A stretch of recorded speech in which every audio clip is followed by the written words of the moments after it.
I want to go across to PTR. Mr. Tyagarajan is a man who in his private capacity, in his initial capacity as a private investor, spent a lot of time looking at financing and also probably complaining about what was wrong with the way politicians used to run finances, and now finds himself having to manage public finances as the finance minister of Tamil Nadu.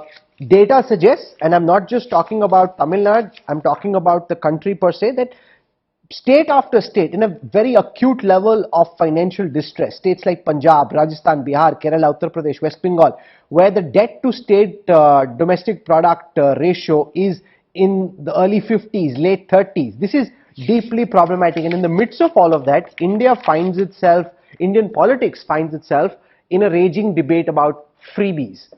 What is a freebie? Who defines what is a freebie?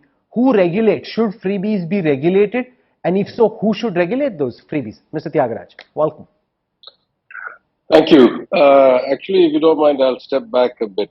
This debate has already occurred once when the 15th Finance Commission's terms of reference were put out. Those terms of reference included a line that said that there should be a discouragement of populist measures. And when it was discussed, the implication was that whatever is called freebies was populist measures.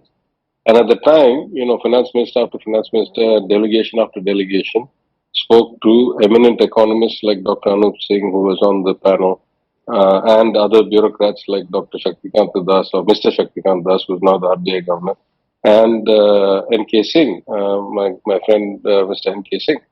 And we asked the same question. We said, how do you define what is a good freebie, what is a bad freebie? I'll send you a clip later if you want. I have gone through an extensive analysis of schemes that were given for free, all the way from something like free food in schools and free laptops to students, all the way to what I consider the most extreme kind of waste of money in the name of a freebie, which is 25,000 rupees per woman, which is 50% discount on buying two-wheelers. So, of course, there's a wide range of programs. And then there's nuanced ways to look at it. Is it accretive? Is it an investment in human capital? Is it a risk mitigator? Is it something that will not stoke inflation? So there are many nuances to it. What I'm surprised about at this point is just two things. One, on what basis is the Supreme Court the arbiter of how the money is spent? There's no place in the Constitution, not only in our Constitution, in almost any democratic constitution. There's no place where the Supreme Court gets to decide or any court gets to decide how the people's money gets spent.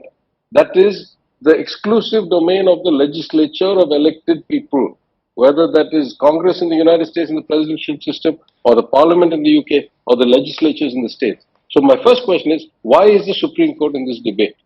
The second question I have is, if this is such a bad thing, why was the Honorable Prime Minister the man who flew down from Delhi to Chennai to inaugurate the 25,000 rupee per scooter scheme for the ADMK government, in my opinion, the simple worst freebie that existed in the entire history of Tamil Nadu.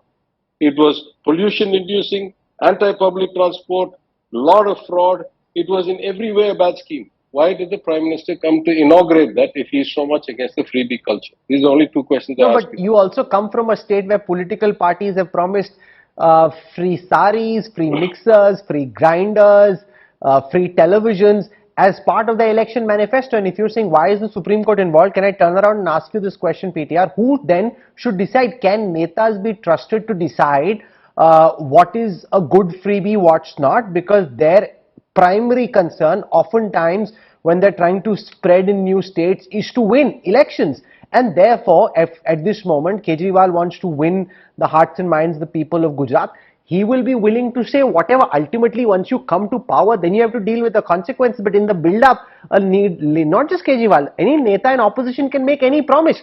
So if you're having a problem with the Supreme Court determining, but then who decides? Should this be regulated at all? Can netas be trusted? Because if they are to be trusted, if some of these Indian states like Punjab, like Andhra Pradesh were independent republics like Sri Lanka, they'd be in a very bad and dangerous situation.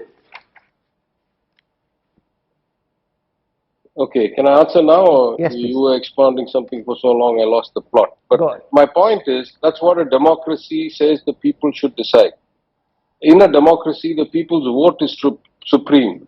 Those they elect get to answer to the people what they have done. If you say that Tamil Nadu is a state that has done a lot of freebies, I say two things. Tamil Nadu, of all the states in India, if you combine per capita GSDP plus human development plus social development plus gross enrollment ratio plus doctors per thousand people, we are the number one state in the country. What is wrong with my performance that you tell me you know better than me how to run the state? I say that my fiscal deficit is 3.5%, well below the borrowing limit, and the unions are at 7%. I say my per capita income is more than double the national average. I say that my inflation is lower than the national average by 2.5%. Why do you assume that somebody can tell me how to do my job better? The people will decide whether I'm doing a good job or not. Who is this other party required? If the netas cannot be trusted, what is the notion of democracy? Which neta can be trusted? There's no categorization of netas. Good neta, bad neta. That's what the people get to decide in an election. What more do we need?